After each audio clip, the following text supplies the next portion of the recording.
Welcome back to Ozarks Live. Tom, are you ready to try some hickory bark? Just take a big old bite of that. Seriously, just one bite. Not just in one. that form, no, I don't think so. You are so not fun. Maybe a lid? Splitters. Well, I have Rachel West with me in studio. And Rachel, what are we going to make with our hickory bark, shag bark hickory pancakes that we made? So I've Pancakes. got some hickory tea. Okay. So we're going to use that instead of the milk or the water in the pancake batter for extra so hickory what flavor. do we already have in the pancake batter? We Bisquick. Bisquick?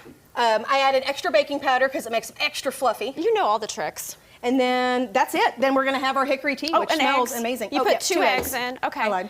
Okay, Two so eggs. instead of whatever liquid the pancake mix calls for, you're putting tea in. Right. Okay. So you can do this with all kinds, I mean, literally you could make up pine tea, you could do blackberry, strawberry. So if you get strawberry tops and your kids always dice off the top so they don't want to eat the green, which is delicious by the way. Wow. Make a tea out of it and All then right. add it into your pancakes. Let's do this. So when you say tea though, it's really just, you're boiling the water just like they saw in the video a few minutes ago, right? With whatever you're making tea out of. So if you're talking about strawberry tops, you're boiling water that has those strawberry tops in it. Correct. Can you taste the strawberry from the strawberry tops in the water?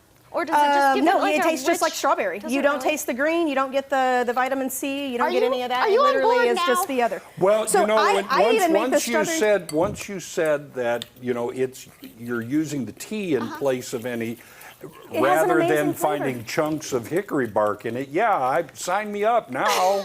Sure. Okay, so here's the thing. It's a shag bark hickory, and I actually brought in a picture, I think, of the tree. See how the bark, it actually looks kind of shaggy, thus the name probably, shag bark, right? Yes, yes. So that's how you identify it. There's some leaves there, so you can see if you And have any of those around. I don't know if you guys know, but bats love to eat mosquitoes, and bats also love to, bats also love to eat hide up underneath the shag bark hickory. Oh, okay. Okay. No. She's telling me no. I'm trying to get into her You're like pancakes. she didn't have a rolled up newspaper. No.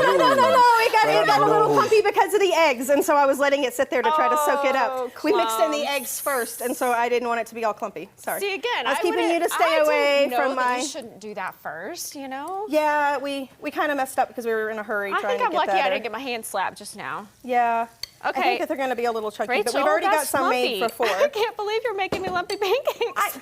Hey, it's because we mixed in the eggs first.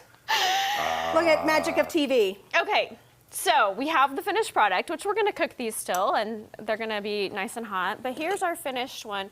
So tell me then, we made on that video a simple syrup out of this hickory tea. Yes. Which was just the sugar. They saw the whole process Well, of that. no, we just made the tea first, and then you made the simple syrup out of the tea. Yeah. Out of the tea. So then, what do we use the syrup for?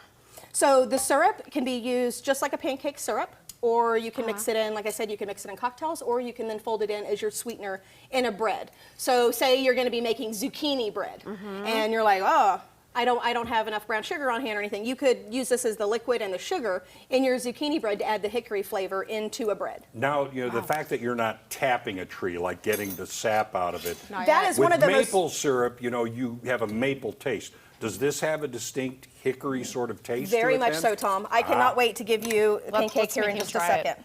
Okay. Oh, I shouldn't be touching that. What am I I'll doing give you this one here? here. Sorry, I touched your food. I'll do Wait. one. I'll do one more lumpy pancake for you. Okay. Well, here, Just I'm for going you, to take the Tammy. one off that I touched and get the next one down, and then we're Okay. going to have Tom.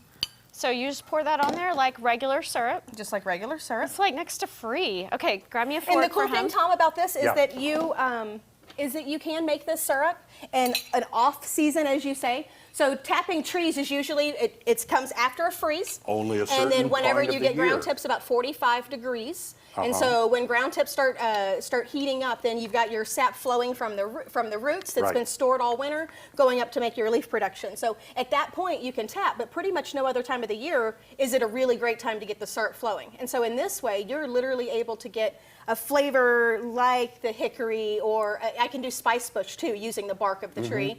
You can also do sycamore. I'll roast sycamore bark and I'll put it in oil and vinegar just to have that flavor. What does it taste like? This is really good. It's unusual. I have not tasted. Like unusual in a good way, though, right? Yeah.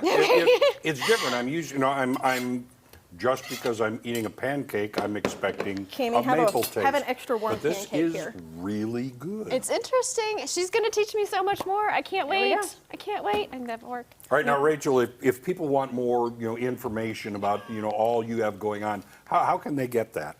They can go to Eating the Ozarks, or they can find me on Facebook at Once Upon a Weed, or you can just send me an email at onceuponaweed@yahoo.com. Perfect. Very good. Rachel, Cammie, thank you so much. Like This I is get really credit good. for that. Yeah, you're going to have to make your own, but I got some for Definitely free. try it. Great. Yeah. All right, we'll be right back after this.